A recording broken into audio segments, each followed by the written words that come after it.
Bonjour à tous et bienvenue dans le premier épisode de ma formation sur les bases du LaTeX. Dans cette vidéo, je vais vous faire une courte présentation de ce langage de programmation et je vous montrerai comment installer tous les logiciels nécessaires pour faire du LaTeX sur votre ordinateur. Je tiens tout de même à rappeler que le mot LaTeX s'écrit bien LaTeX avec un X à la fin, mais il se prononce bien LaTeX.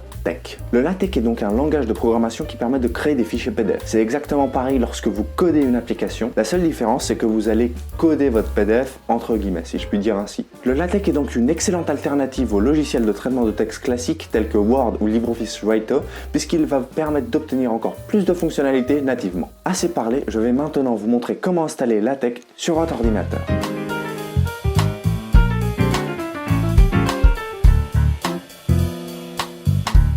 On va donc avoir besoin d'un éditeur de texte pour éditer notre fichier TeX et on aura justement besoin d'un programme qui va compiler le fichier TeX en PDF. Donc pour ça, pour le compilateur, on va justement utiliser MikTeX. Donc je vous mettrai tous les liens en description. Ici, on va se rendre dans la partie Download et ici, toujours dans la partie Windows Installer, on va cliquer sur Download. Donc le téléchargement va se lancer.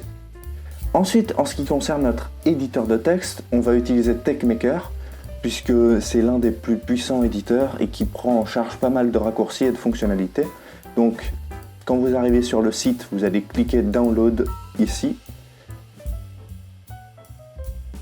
Et ici, justement, on va le télécharger pour Windows. On va prendre la dernière version. Le téléchargement s'est bien lancé et il faut attendre la fin de ce dernier pour pouvoir procéder à l'installation. A few moments later. Donc une fois les téléchargements terminés, on va pouvoir justement fermer Firefox et on va ouvrir l'explorateur de fichiers. Hop. On va ensuite se rendre dans téléchargement puisque c'est là que se sont téléchargés notre exécutable et on va justement commencer par installer MikTeX. On va du coup lancer l'installateur, on va cliquer sur exécuter. Ici on va cliquer sur I accept MikTeX copying condition, on clique ici, on clique sur suivant. Ici je vais installer MikTeX uniquement pour moi, après vous pouvez l'installer pour toutes les personnes qui utilisent...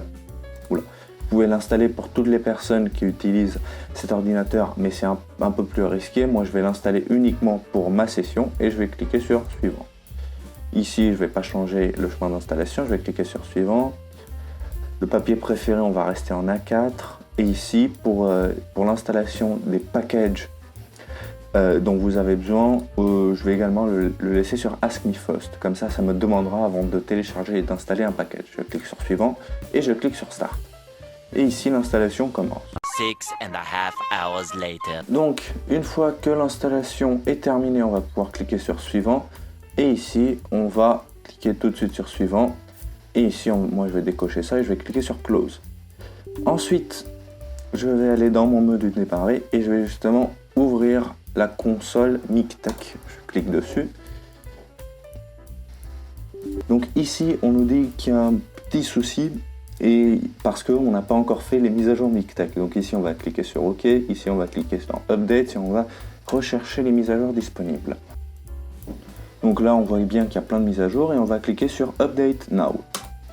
En attendant, pendant que MikTeX fait ses mises à jour, hop, nous, on va installer TeXmaker. Donc on va double-cliquer sur le fichier, on va cliquer sur Exécuter. Voilà, donc l'installation va commencer. On va dire qu'on accepte la licence et on va cliquer sur Installer. Et là, l'installation commence. Là, pour l'autorisation, on va mettre oui.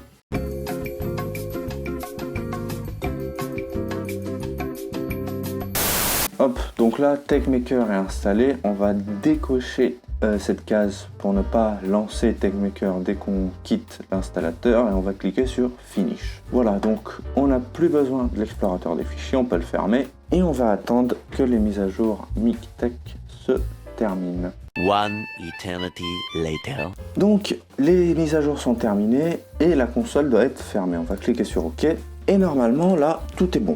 Donc on va pouvoir lancer TeXmaker. Normalement un raccourci a été créé sur le bureau. Voilà, donc TeXmaker s'est lancé. Et pour vérifier si notre installation fonctionne, on va tout de suite créer un nouveau fichier.